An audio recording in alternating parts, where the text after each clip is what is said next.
We all understand the type of climate that we're dealing with. We're dealing with multiple offer situations. I'd love to know sort of what's your why? What makes you tick? Why are you so successful? Have a dialogue with your lawyer. Have a dialogue with your agent. Both sort of passionate about sort of what we do. Again, vet your agent to make sure that they're experienced and they're local. I like that idea. No excuse to miss it on Saturdays from 8 to 9. That's right. WBZ. And now, the show that gives you the latest and most relevant housing market news. Real Estate Radio Boston with financial expert Rick Shearer and legal professional Ali Alavi.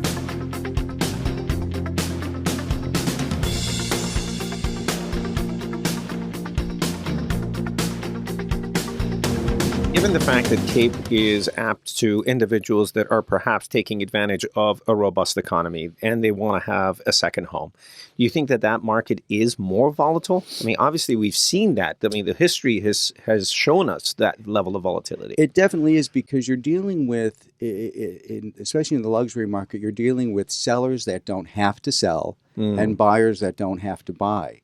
And it's our job to dance with them so that everyone feels good and that the buyer feels they're getting value and the seller feels they're getting a return on their investment. And that there still is a disconnect there, because buyers, no matter what, feel the sellers, no matter what, feel their house is worth more than it generally is. Sure. Because they've got emotion tied up. Where buyers today are very, they look at it from a very financial standpoint.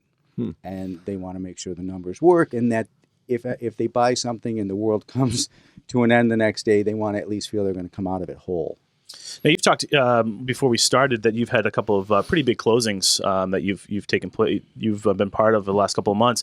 Are you seeing the high ticket houses on the Cape moving? The million plus. Yeah, definitely million plus is moving. I've been fortunate enough to have two pretty decent deals in the last 8 months. I had one that was on for $8.5 million that closed literally in 3 days. Wow. And people looked at it on the Thursday before the 4th of July. They put an offer in on Friday.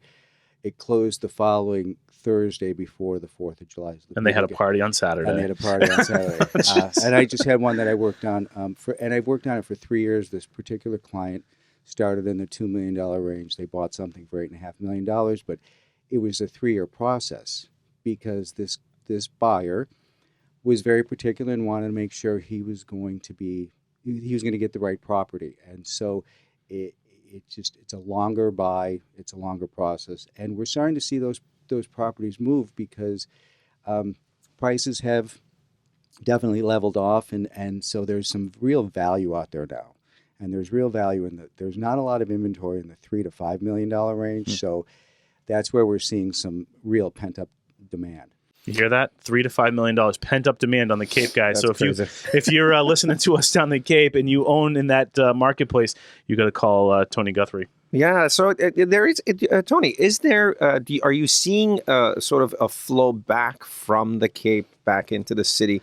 You mentioned individuals that are high net worth, individuals that have perhaps been in and around the Cape for a long period of time. Are they downsizing and sort of coming back into the city to take advantage of the amenities? They are. I think that you're seeing that from the Cape. You're seeing it from Metro West. You've got this aging population, and in my generation, the baby boomers that don't need the big houses anymore. They're still active. They want a vibrant lifestyle. So Boston has grown up so much in the past 10, 12 years. With its restaurants and hotels and luxury places to live. And so it's become almost like the next stop before, assisted living, because Boston has everything that people want. That's where the demand is coming, between that, the international market, and of course the millennials that are starting to enter the home market for the first time. This program is a no-cost program, but people pay for it in the utilities already. So there's money that's set aside that people have to pay anyway. So might as well utilize that with this no-cost program. Rick, you're right. I mean, there's a small surcharge in everybody's gas bill or electric bill. And I often use the example, it's like putting money in a savings account and then never using it. Right. Take advantage of it. You're paying for it each month on your bills. And contact Mass Save. and have a home energy assessment, and they'll show you how to save dollars. Okay, so let's get that part out of the way. It's a no cost loan. It's a no cost program. Let's talk about the energy assessment that you guys offer for no cost. At no cost, we have an energy specialist come to your home, and from your attic down to your basement, look at all your energy usage and ways to save. Look at insulation, look at windows, look at electronics, look at your appliances, and of course the big items, heating systems and water heating systems.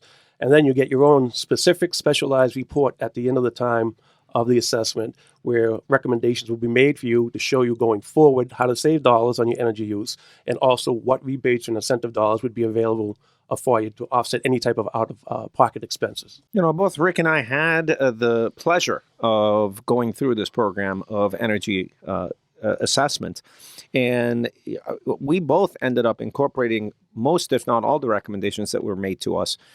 And at a minimum, I was flabbergasted over the fact that they changed all of my energy inefficient light bulbs with energy efficient LED light bulbs. And and it's funny because I think for listeners that may have this stigma associated with LED lights, they're phenomenal. I mean, yeah, it takes a little while for them to go to full effervescence, if you will, but it's perfect.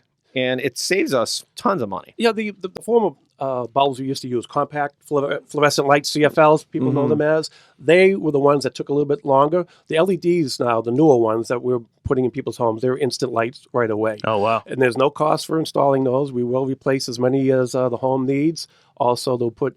as many? I mean, I think we had like 60. I think you had 60. That's not the norm, but we were able to do that.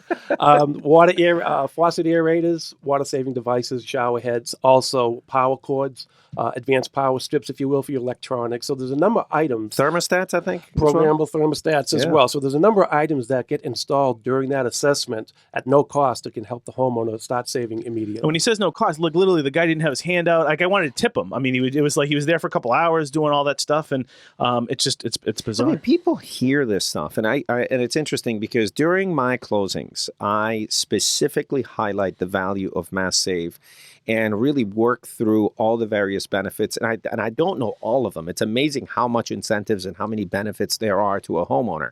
And we give them handouts to make contact with Eversource and with the service providers related to Mass Save to be able to take advantage of those things. So you move from Charlestown, you move to Wellesley. Yes. Your wheelhouse is really Wellesley, Weston, and those towns. Yeah, Wayland, Natick. Exactly. So really very tight, and so you've mastered those towns. Yes. We talked about in previous segments as to how those towns, they may be outside of the reach of certain affordability because the land is very limited these days. Yes. How's the market overall? What's your impression of the market as it stands today? The market is great, but in my area, you really have to look at it in price bands. Mm-hmm. Million and under is on fire and just continues to be. Because people want to get in there and they can't. They want to get in, and there's not a lot of inventory. So when something comes on, there are 5, 6, 7, as long as it's priced well. No one's willing to overpay anymore still, even in a hot market. Yeah. I think once they get into a bidding war, if it's underpriced, they're in it to win. So then it may go over the market value. But if they're starting way too high, buyers are still a little bit sensitive when it comes to that. What's the demographic of that buyer between that price range that you're talking about? Do you think that are there investors? Are there people that are planning on tearing down the home, or are they first-time home buyers trying to get into that market? Great question. They're both, right? They're builders who want to buy the land and then build and sell for, in our new construction is about 1.8 and up. And then there are some first-time home buyers coming from the city. It's kind of funny to say first-time home buyer when it's 800 to $1 million. Right. But in our area, that's what it is. And they're young families. And those are my hardest clients because it's hard for me to find things for them because a lot of times they're up against builders who have no mortgage contingency. They're paying cash. There's no inspection. Right.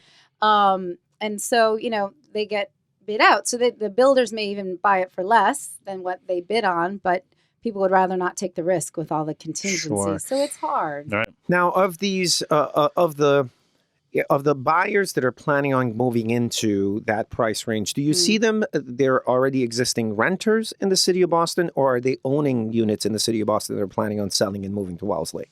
both as well. I mean, Mm. I have some clients who are in the South End right now who are holding on to their places Sure. as investments. Right. I have some who are renting. But I'll tell you, like, as I said, it's difficult. I've lost some clients who may decide on the South Shore or go to the North Shore just because they get frustrated with our area. Mhm. So the hope is we can get them to hang in there.